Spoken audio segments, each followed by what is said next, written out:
ಕೋಲಾರದಲ್ಲಿ ಬಿಸಿಲಿನ ತಾಪ ದಿನೇ ದಿನೇ ಹೆಚ್ಚುತ್ತಾ ಇದೆ. ತಾಪಮಾನ ಹೆಚ್ಚಳದಿಂದ ಕೃಷಿ ಚಟುವಟಿಕೆಗೆ ಹಿನ್ನಡೆ ಆಗ್ತಾ ಇದ್ದು, ಮತ್ತೊಂದು ಕಡೆ ಬೆಳೆದ ಬೆಳೆಯನ್ನ ಉಳಿಸಿಕೊಳ್ಳೋಕೆ ಅನ್ನದಾತರು ಪರದಾಡ್ತಿದ್ದಾರೆ.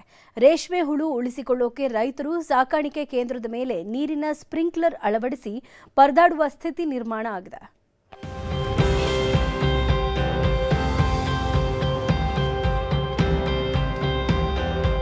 ಕೋಲಾರ ಜಿಲ್ಲೆ ತೋಟಗಾರಿಕೆ ಬೆಳೆಗಳ ಜೊತೆಗೆ ರೇಷ್ಮೆಗೂ ಫೇಮಸ್. ರಣ ಬಿಸಿಲಿನಿಂದ ಹೇಗೋ ತೋಟಗಾರಿಕೆ ಬೆಳೆಗಳನ್ನ ರೈತರು ಉಳಿಸಿಕೊಳ್ತಿದ್ದಾರೆ. ಆದರೆ ರೇಷ್ಮೆ ಬೆಳೆ ಉಳಿಸಿಕೊಳ್ಳೋದು ಬೆಳೆಗಾರರಿಗೆ ಸವಾಲಾಗಿ ಪರಿಣಮಿಸಿದೆ. ಕಾರಣ 28 ಡಿಗ್ರಿಗಿಂತ ತಾಪಮಾನ ಹೆಚ್ಚಾದ್ರೆ ರೇಷ್ಮೆ ಹುಳುಗಳನ್ನ ಉಳಿಸಿಕೊಳ್ಳಲು ಸಾಧ್ಯವಿಲ್ಲ. ಆದರೆ ಜಿಲ್ಲೆಯಲ್ಲಿ ಬಿಸಿಲ ಝಳ 38 ಡಿಗ್ರಿ ದಾಟಿದೆ.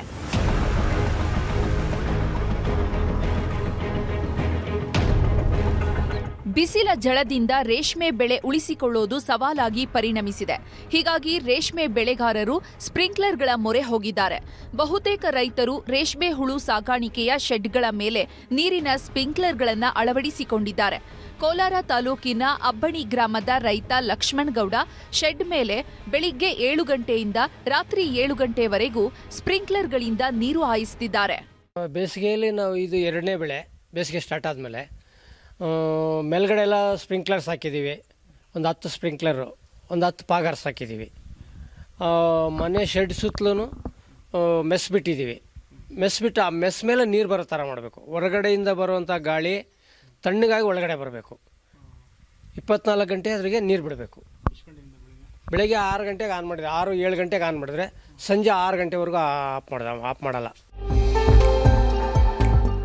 ಇನ್ನು ಬಿಸಿಲಿನ ಹೊಡೆತದಿಂದ ರೇಷ್ಮೆ ಮಾರುಕಟ್ಟೆಗೆ ಆವಕವಾಗುತ್ತಿದ್ದ ರೇಷ್ಮೆ ಗೂಡಿನ ಪ್ರಮಾಣದಲ್ಲೂ ಕುಸಿತವಾಗಿದೆ. 800 ಕೆಜಿ ತೂಕದಷ್ಟು ರೇಷ್ಮೆ ಗೂಡು ಮೊದಲು ಆವಕವಿತ್ತು. ಆದರೆ ಬೇಸಿಗೆ ಆರಂಭವಾದ ನಂತರ 600 ಕೆಜಿಗೆ ಕುಸಿತವಾಗಿದೆ. ಜೊತೆಗೆ ರೇಷ್ಮೆ ಗೂಡಿನ ತೂಕದಲ್ಲೂ ಇಳಿಕೆಯಾಗಿದೆ. ಬಿಸಿಲು ಜಾಸ್ತಿ ಆಗಿರೋದ್ರಿಂದ ರೇಷ್ಮೆಗ ಸುಣ್ಕಟ್ಟು ಬರೋದು ಮತ್ತೆ ಕ್ಯೂ ಬರೋದು ತರ ತೊಂದರೆ ಆಗ್ಲಾಗ್ತದೆ ಸರ್. ಟೆಂಪ್ರೇಚರ್ ಜಾಸ್ತಿಗೆ ಮೇಲೆ ಸಿಂಪ್ಲರ್ ಹಾಕಿ ಯಾರು ನೀಟಾಗಿ ಹುಳು ಮೇಯಿಸ್ತಾರೋ ಅವ್ರಿಗೆ ಒಳ್ಳೆ ರೇಟ್ ಇದೆ. ಈಗಲೇನಂತಂದ್ರೆ ಮೊನ್ನೆ 800ರಿಂದ 850 ರೂಪಾಯಿ ಕೆಜಿ ಹೋಗ್ತಾ ಇತ್ತು.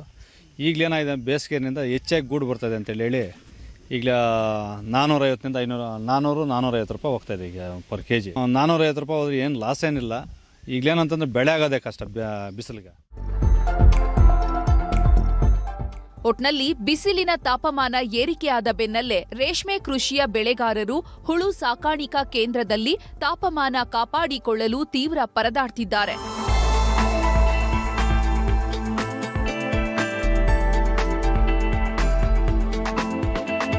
ರಘುರಾಜ್, ನ್ಯೂಸ್ 18 ಕೋಲಾರ.